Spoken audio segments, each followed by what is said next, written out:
Across 5 Aprils by Irene Hunt. Day 4. The deep ruts in the road were frozen and glazed with ice. The ice had a clean sweep across the prairies, a sweep that sometimes seemed about to carry Jethro before it. Tears froze on his cheeks, and the cold pounded against his forehead as he trudged along, weighted by the heavy, oversized shoes and the many layers of clothing. It was bitter, but not beyond the ordinary. Suffering at the mercy of the elements was accepted by Jethro as being quite as natural as the hunger for green vegetables and fresh fruit that was always with him during the winter. When one found comfort, he was grateful, but he was never such a fool as to expect a great deal of it. The hardships one endured had a purpose. His mother had been careful to make him aware of that. The schoolhouse, with the teacher's log room adjoining it, stood almost a mile from the Creighton cabin. It had been customary in the years past for the schoolmaster to room and board with first one family and then another throughout the district, but young Yale had protested against the lack of privacy, and Matthew Creighton had been sympathetic. A man has the right to the dignity of his own fireside after a day's work, he said, and he allowed his sons and Shadrach to cut down trees from his own land for the annex. Shadrach Yale put down an armful of wood when he saw his guest approaching and came out to the road to meet him. "You look half frozen, Jeff," he said, and taking the boy's hand, ran with him up to the log annex. "Come on inside. I'll have you thawed out in a minute or two." Shadrach's long, narrow room was cheerful and attractive in spite of its roughness. A bright red and gold paisley cloth covered his homemade table and fell in full folds almost to the floor. There were a few braided rugs of warmly colored woolens scattered about, and on the mantel of the fireplace were candlesticks of heavy brass worn to a smooth satin finish. Opposite the fireplace were shelves made of logs split in half and nailed against the wall to hold the books which Shadrach had brought with him from college. A guitar hung on the wall at the south end of the room, and at that end, too, there was a wide bed made up with several comforters which Ellen had loaned him from her own store of bedding. A cupboard of heavy walnut, put together with wooden pegs, stood near the fireplace and held dishes, food, and cooking utensils. To Jethro, the room seemed perfect, as beautiful as any man had a right to expect. Shadrach helped him out of the sheepskin coat and put him in the armchair in front of the fireplace, where the flames struck at a great log and shot up in hot tongues now and then, as the fat from a roasting chicken dripped into the fire. The warmth, the smell of food and wood smoke, overpowered Jethro for a while, and he would have sat silent, drinking in content, if his obligations as a guest had not demanded more of him. "Going to spend the night with me, Jeff?" Shadrach asked, removing the boy's heavy clothes and chafing his feet with cheerful vigor. "Ma allowed I could if you was of mind to ask me. I think she knew pretty well that I'd be of mind to ask you. She sent that loaf of white bread for our supper. It's fresh out of the ashes. Good. I'm glad now that I had the sense to start a chicken roasting. Fresh bread and chicken should make a pretty good meal for a couple of hungry bachelors like us, eh?" Jethro flushed with pleasure. Shad was like that. He was different. He had book learning and was almost 21. Still, he could make a 10-year-old boy feel proud as a man. "How's Jenny?" Shadrach asked after a time. "She was crying a little. Pa's been talking to her about being too young for marrying me. I know."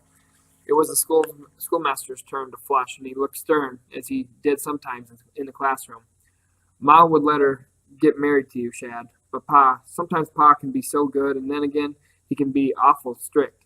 Shadrach stared gloomily at Jethro's foot, which he still held in his hands. "I respect him so much," he said after a while, "and I owe him so much, but I think he's overshooting the mark when he sets himself up as knowing exactly what is right or wrong for two other people. I think he's been tyrannical, and—" He stopped himself abruptly. Jethro felt a twinge of loyalty for his father in the face of Shadrach's obvious anger. "Of course Jenny is real young, Shad," he said, with the gravity of a small person. Shadrach raised a black eyebrow. "Thou too, Brutus?" he asked, grinning a little sourly. Jethro did not understand the allusion, and Shadrach seemed to be in no mood for explanations. "There wouldn't be any question about it if it weren't for this war," he said, after a moment with his own thoughts. "I'd be willing to wait years for Jenny, but when I think of leaving her, maybe for a long time, I guess panic hits me a little." "When do you go, Shad?" "Next week. John and I. He'll go as far as Chicago with me. I'll go back to Philadelphia. Seems like I can't face up to your going." "I'm not eager for it either, Jeff. Not by a long way. I've got a lot of plans for the next 40 or 50 years of my life, and being a soldier is not part of any single one of them." "Do you have to do it then?" "I guess I do. There's been a long chain of events leading up to this time. The dreams of men in my generation are as insignificant as that." He snapped his fingers sharply. "We are foolish enough to reach manhood just when the long fizzlin' turned into an explosion." Maybe. Maybe it'll be over soon. I know Pa don't think so, but people in Newton was saying that it would, and Jenny even read it in the paper. What is that saying of your mother's about hope making a fool out of reason? We finally, mind you, have a victory at Forts Henry and Donelson. Then, hooray! The end of the war is in sight for the optimists. I'm afraid not, Jeff. The mention of Fort Henry and Donelson made Jethro remember the letter. He hastily unpinned it from the inside of his shirt and gave it to Shadrach. I forget this. It's from Tom. Ma wanted you to read it. Shadrach took the letter eagerly and held it so that it was lighted by the fire as he read. When he had finished, he folded it slowly and looked into the flames. Jethro sat watching his teacher's sober face. He thought of boys frozen under the snow at Donelson.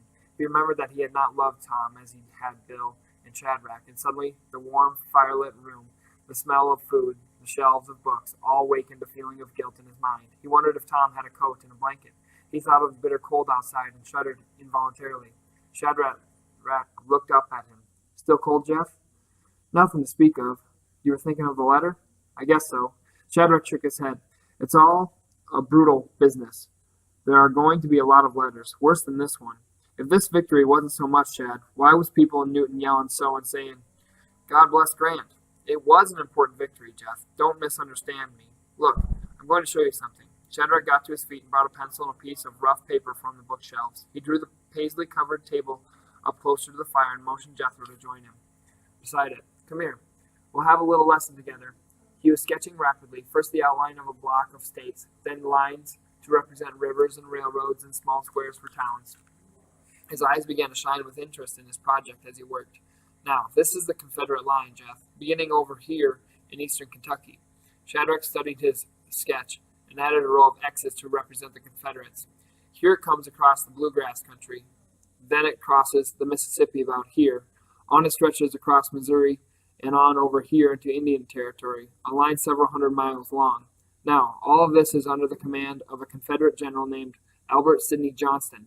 You've heard of him, maybe. I think I've heard Pa speak the name. Jethro was seeing in his mind's eye gray-clad men standing side by side, forming a single line across miles of fields, hills, and rivers, grim, forbidding men except for one familiar face. He wondered if Bill could feel comfortable in that long, gray line of strangers. Then he pulled himself back to Shadrach's running explanation, which accompanied his sketching. Here are two rivers, the Tennessee and the Cumberland. See how they run side by side and only a few miles apart as they come up toward the Ohio? And notice that they are crossed by the Confederate line. Now, over here on the Ohio, our gunboats have been lying, some at the mouth of the Cumberland, some at the mouth of the Tennessee, a threat to this Confederate line, you see. Jethro shook his head.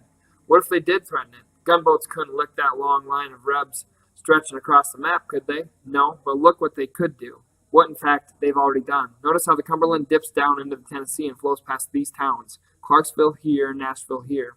It's from these towns that the Confederates have been getting their supplies. This line can't move far or fight our armies if it doesn't have food, guns, and ammunition. These things have been coming up the river, and this. Shadrach made a small square on the line representing the Cumberland and labeling it Donelson. This is the fort that the Confederates thought would be enough to keep our gunboats from controlling their supply line. And was it the same on the other river? In a way. See, this line represents a railroad. It comes up here from Memphis and crosses the Tennessee just below Fort Henry. Supplies have been coming up here by rail, probably every day. No doubt soldiers, too, as reinforcements for Johnston. Now, do you see why Grant and Admiral Foote struck at these forts? Yes, I see it now. Jethro felt a great satisfaction, which came from his new understanding. He studied the map thoughtfully. That was a wonderful thing Tom helped to do, wasn't it, Shad? Yes, it was, Jeff. We needed a victory. How we needed one. And Tom helped to give the Confederates a big setback. Things have been going their way all these months, but not now. This victory has clinched Kentucky to the Union side. That's a big thing in itself. But it ain't enough. Is that what you meant a while ago, Shad? Well, think for yourself, Jeff. Our armies in the West have a part of the Union's plans to carry out. Just one part, and let's see what it is. Have a look at old Mississippi here. If we can control this river, we can cut the Confederacy right in two. That's not saying we can win the war out here, but it would be a big step because any Confederate army west of the river would be just about powerless to do anything. Here in Kentucky, we're in control now. Johnston's men can't get supplies, so they have to withdraw or surrender. But down here, look how the Mississippi stretches through the states of Tennessee, Mississippi, and Louisiana, all enemy territory. And think how hard the fighting was at this little place on the map called Donaldson. Does this make you want to throw up your hat and say it's all about over? The log in the fireplace fell apart, sending a shower of sparks up the chimney. Outside, across the prairie, the shadows were almost black. Jethro and young Yale were silent, a part of the great dread that spread in all directions over the land that night. A dread that all the cheers over Fort Henry and Donaldson couldn't dispel. It reached from the White House to the cities and towns, north and south, to the lonely places in the farmlands, one of which was this long log room adjoining a country schoolhouse. Finally, Jethro spoke softly. Anyway, we've got Grant. That's good, ain't it, Shad? It appears so. Shadrach's tone lacked the enthusiasm Jethro would like to have heard. It's strange, he added.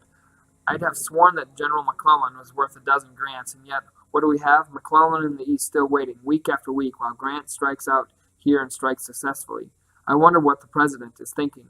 Jethro had forgotten for a while that the sad-eyed president, whose pictures had been in the papers only days before above the story of his own son's death, Willie Lincoln, the 11-year-old boy in the White House, had died that same month. I guess old Abe has troubles over and above any of us, Jethro said, his large eyes grave with sympathy. Mr. Lincoln, Jeff.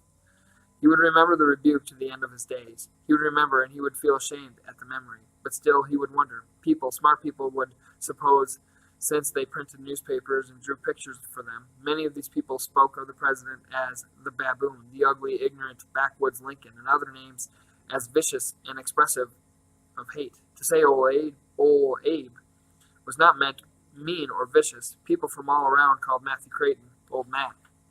They meant no disrespect. Under no circumstances would he, Jethro Creighton, show disrespect to the president. I think a lot of Mr. Lincoln, he stated in quiet self-defense after a while. I know you do, Jeff. Lots of people don't. I can name you people in this neighborhood that hate him like poison. Not only in this neighborhood, not only in the South either. It seems that people everywhere are criticizing him. The abolitionists hate him as much as the sympathizers of the South do. People blame him for the mistakes of his generals, and they're just as bitter about his grammar, his appearance, his family. Shadrach took a poker and stirred it thoughtfully among the red coals. I'm not wise enough to measure Mr. Lincoln, Jeff. I just don't know. But I have a feeling of confidence and faith in him that I can't always justify. Sometimes I'm angered with him, as others are. Sometimes I can't understand him, but somehow my faith in him always comes back. I wish I could see him. Sometimes I want to talk to him so bad. I want to explain to him about Bill. He has to consider men by the thousands who think the way Bill does. Bill was just trying to get at the truth, Shad. You know that. Yes, I know it very well, Jeff. But he didn't, did he? Bill wasn't right in his thinking, was he? He acted according to what he thought was right. Your father and John, you and I, none of us sees the right as he sees it. But that doesn't make Bill all wrong.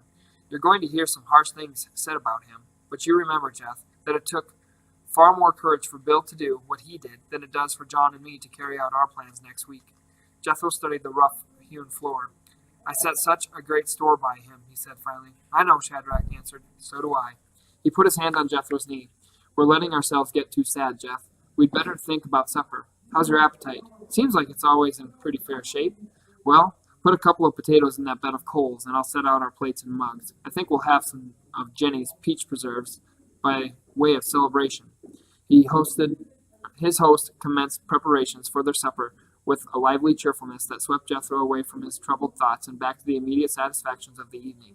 Shadrach had a flair for mimicry, and while he could cut long slices of meat from the roasted chicken, he took in turn the role of a classroom bully, an angry woman who had descended upon the school in defense of her dull son's intellectual attainments, and a pompous director of the school who, at the beginning of Shadrach's first term, had advised the young teacher before the entire school as to what was and what was not acceptable in his position. "It's larnin' we want in this here school, young feller," Shadrach drawled, glaring balefully at his delighted guest. "It's larnin', and none of your fine-haired gimcracks." Jethro laughed then, a clear child's laugh, freed momentarily from the heaviness of the times. He took his place at the table beside the fireplace and swayed happily by his teacher's mood, savored the flavor of the food, the beauty of candle and firelight, the joy of close companionship. "I'm going to remember this night for a long while, Shad," he said, smiling. Shadrach put his hand to his throat as if some constriction had suddenly tightened it, but he answered the smile. Sometime, when I come back, you and Jenny and I are going to have evenings like this together. We've decided that you'll live with us and go to school, maybe to one of the fine universities in the East when you're old enough. Jethro shook his head. I don't know how I can learn enough to be able to go to one of those schools, Shad. I'm going to leave my books with you. Some of them will be too difficult for a while, but many of them you can read and you'll grow into the others. Jenny will help you. I'm setting her the task of reading a lot of them, too. Jenny would copy them all out with a pencil if you was to ask her to do it. Don't be too sure. Jenny has a mind of her own. She sees through nonsense like a flash. He sat quietly, thinking of Jenny for a while. I hope she doesn't make up that independent mind of hers to grow to like some other fellow while I'm gone away. She wouldn't do that, Jethro protested angrily. Jenny'd have more sense than that. I hope so. You watch out for me, will you? Of course. Both Jenny and Shad embarrassed him a little with their talk of love. He turned his eyes to the bookshelves and tried not to be too obvious in his maneuvering of the conversation. If it wasn't for your leaving, I'd be real proud about keeping your book, Shad. Well, read all you can in newspapers, Jeff. Study them. I know they're a little difficult, but you're a bright boy. You can get something out of them. The accounts you read in the newspapers today will fill the pages of history by the time you're a man. When the supper dishes were out of the way, Shadrach took the guitar down from the wall, and as Jethro sang the folk songs that his mother had brought with her from the hills of Kentucky, Shadrach worked out accompaniments for them on the strings. It was something they had often done together, and Jethro loved it. 7 stars are in the sky, he sang softly, and Shadrach nodded, pleased with the choice. It was a song without a definite beginning or end, full of distortions acquired as it passed by word of mouth from generation to generation, but it had a pleasing melody which wailed over some secret that lay under the unintelligible patter of words. 7 stars are in the sky, 6 and 6 go equal. 5's the Rambo in his boat, 4 scores an acre. 3 is the driver. 2 shall be the lily o' the day, dressed in scarlet and greeno. The one that's left alone, it no more shall be alone. It stopped, but it did not end. Shadrach sang the last lines over again, as if searching for a completion. Those words must have had a meaning to someone at some time or other, he mused. Ma says that old people in Kentucky thought it was witch talk to the devil, talk they didn't want Christians to understand. Jethro shifted a little uneasily. I doubt if there's anything to it, though, he added, conscious of the look of skepticism of Shadrach's face. Anyway, the witch theory was always a convenient one for something they didn't understand, wasn't it? You don't believe in witches at all, do you, Shad? No, not at all. And yet you've told me that we ain't got a right to say for sure that a thing is true or not, lest we can prove we're right. Shadrach struck a few chords on the guitar and seemed to study their harmony closely before he replied. You're right, Jeff. I can't offer positive proof that there are no witches. And my anger is not with people who believe that witches actually lived back in the mountains where your mother was a girl. They have a right to their belief, as I have to mine. But I'm scornful of people who are so sure of something they can't prove that they'll torture or kill anyone who is accused. The ones who would have been in a hurry to cry witch to an odd old woman if they heard that she'd been humming 7 stars on the day their best cow died. Jethro nodded and sat quietly staring into the fire for a long time, listening to the music of the strings until his eyes grew heavy and his shoulders began to droop. Then Shadrach turned the covers of the bed back and smiled as he watched his guest burrow under the quilt and curl up into a small relaxed spiral in one corner. I'm going to keep the fire going for a while, Jeff, and I'll do a little writing. Sleep well. He stood for a minute, looking down at Jethro, and then went to sit at the table beside the fire, busying himself with pen and paper.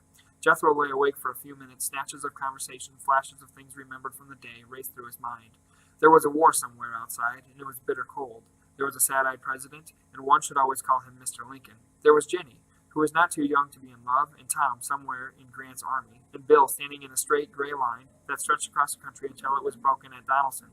Donelson was a square on Shad's map, and there was a long, wavy line that stood for a river, and boys had thrown away their coats and blankets before they reached Donelson, but now the fort was taken and supplies for the Confederates could no longer be brought in either by railroad or by river. It was a fine thing that Tom had helped to do. Well, he should read Shad's books with Jenny, and he would try to understand the newspapers. Shad thought that he was bright enough. The chicken had been good, and his mother's white bread.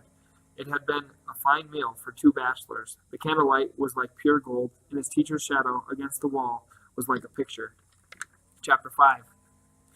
Ellen lay in her bed, limp with the agony of a headache.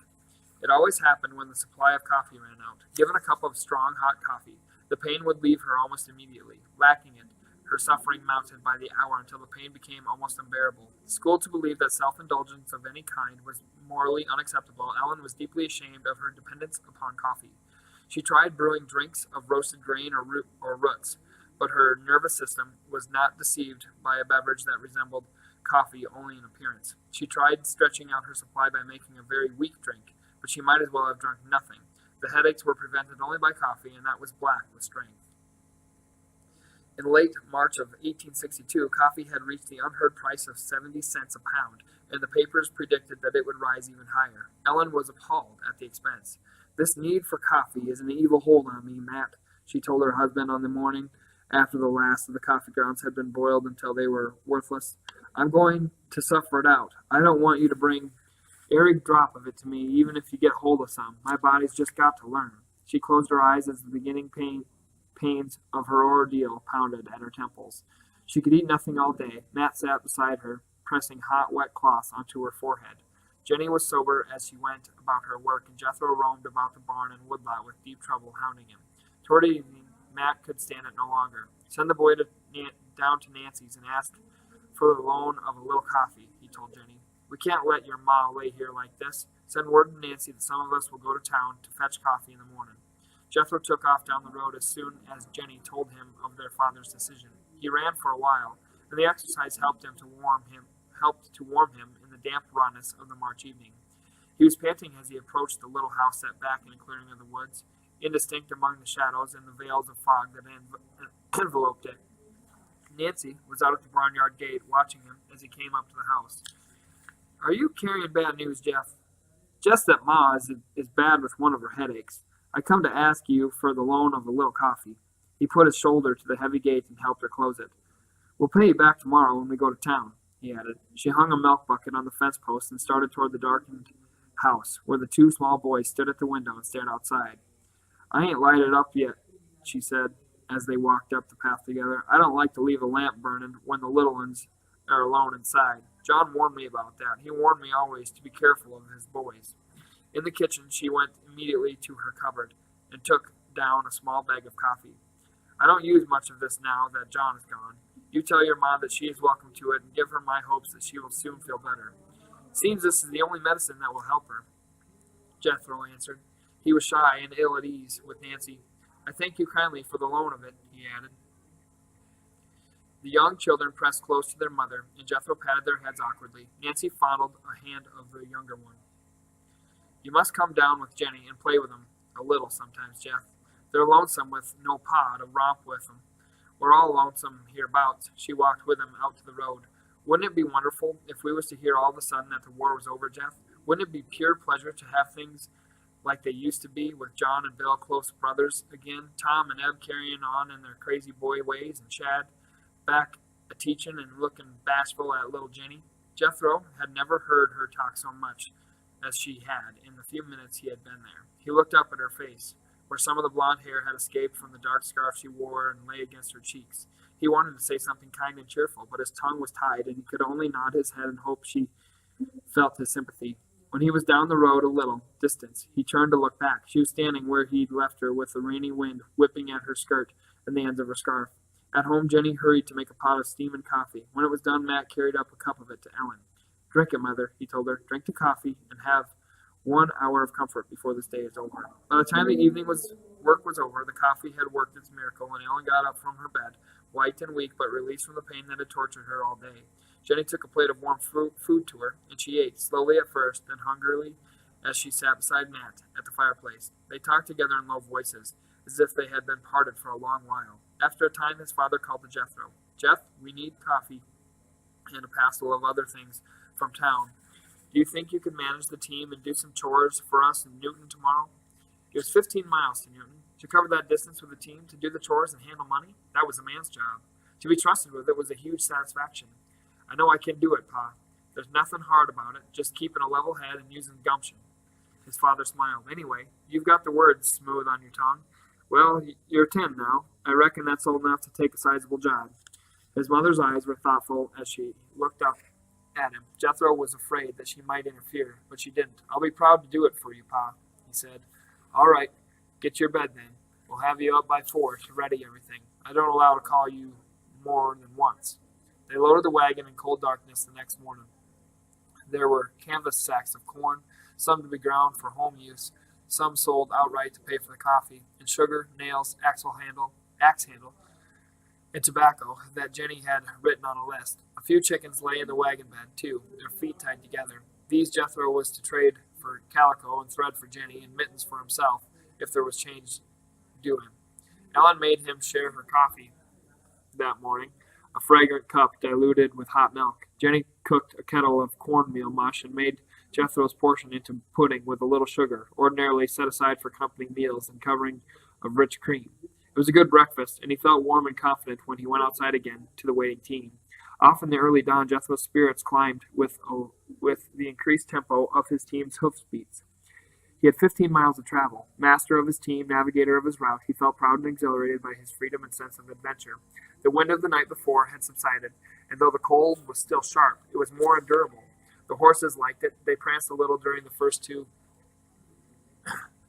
miles, heartened by an extra good breakfast and perhaps conscious of a light hand on the reins. People were moving about their morning chores in barnyards or woodlots. Inevitably, they stood still, watching the approach of the wagon as it rattled down the road. Invariably, they waved a hand in greeting and stood watching for a long time after Jethro passed, as if trying to guess whose team it was and whose boy was out on the road at such an early hour. 3 miles south of Rose Hill, an old man waited at the side of the road for the wagon to approach and held up his hand as a signal for Jethro to stop. "Be on your way to Newton, young feller?" "Yes, sir," Jethro answered, and added the neighborly courtesy he had often heard his father extend. "Anything I can do for you in town?" "Yes, there is. I want you to bring me any newspaper you can lay your hands on." He limped out to the wagon and peered up at Jethro. "Well, now, ain't you kind of young, stripling, to be driving alone down to the big town?" "I'm 10, Jethro answered coolly. "I reckon you ain't more than that, anyway. Whose boy did you say you was?" "I'm Matt Creighton's youngest boy." He wondered how many times he had made that statement. "Matt Creighton's boy, huh? Well, yes, I know Matt. Knowed him for a tolerable time." He laid both hands on the edge of the wagon bed. "You got some grown-up brothers in the war, ain't you?" "Yes, sir. Tom and Eb was with Gran at Donelson. We heard from Tom after the battle. Then there's my oldest brother, John. He just enlisted last month. And wasn't there one of Matt's boys that joined up with the Rebs? Seems like I heard of it." Jethro hesitated. "We don't know for sure. Bill left last fall. He ain't never sent us any word." "I see." The old man smirked a little and nodded as if at his own thoughts. "Well, it's a sorry thing. Matt Creighton's a good man, too." Jethro suddenly felt hot with anger. "You want me to pick up a newspaper for you, do you, mister?" he asked, curtly flicking the lines a little on the horse's rumps. "Well, yes, I do, but you don't have to be in such an all fired up hurry. I want you to tell me something. Have you heard your folks talking about a battle at this place called Pea Ridge? My sister and me has read considerable about it in the papers." The old man leaned forward eagerly. "Well, look here. I want you to tell me about it. I got a grandson under the command of some Dutchman named Sigel. Folks are telling me that my boy must have been in this here Pea Ridge battle." Jethro had read the account of Pea Ridge only days before. He had copied the map printed in the paper, and had learned the names of commanders on both sides as he followed the report. Jenny had studied it with him, and together they had mastered something of an understanding of the battle. They knew that it was a task Shadrach Yale would have set for them. "Yes, there was a general by the name of Sigel at Pea Ridge," Jethro said, forgetting his anger a little in his interest in instructing the old man. "There was lots of talks about him in the papers. His boys liked him. They say, 'I fightsman Sigel,' like it's a thing they're proud about. And this Pea Ridge place, whereabouts is it, boy? Do you happen to know?" "It's in Arkansas, only a little way from the Missouri border." "And was it Grant that led our fellers?" "No, sir. It was general named Curtis. He was the big one, I think, and under him was Sigel and lots of other officers, one of them by the name of Jefferson Davis." Jethro laughed a little at the irony. "And how about the other side?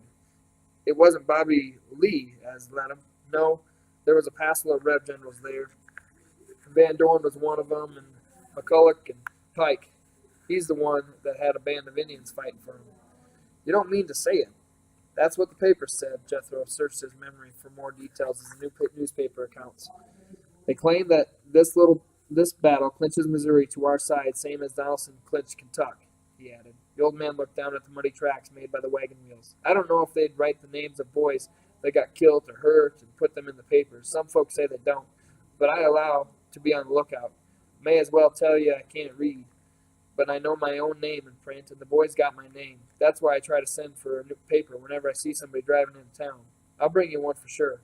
Boy, like you, able to read the war talk, huh? Yes, sir. Middlin' well. Wished you was around to read me the news. Little neighbor girl comes in now and then and reads to me. She's got a quick, sassy way of reading. I much doubt that she calls all the words right. He struggled in the depths of his pocket for a coin. Don't you forget now. Jake Roscoe's the name. I'll not forget. Jethro started his team going. When he had gone a little way, he looked back and waved to the stooped figure at the roadside. The old man waved back timidly.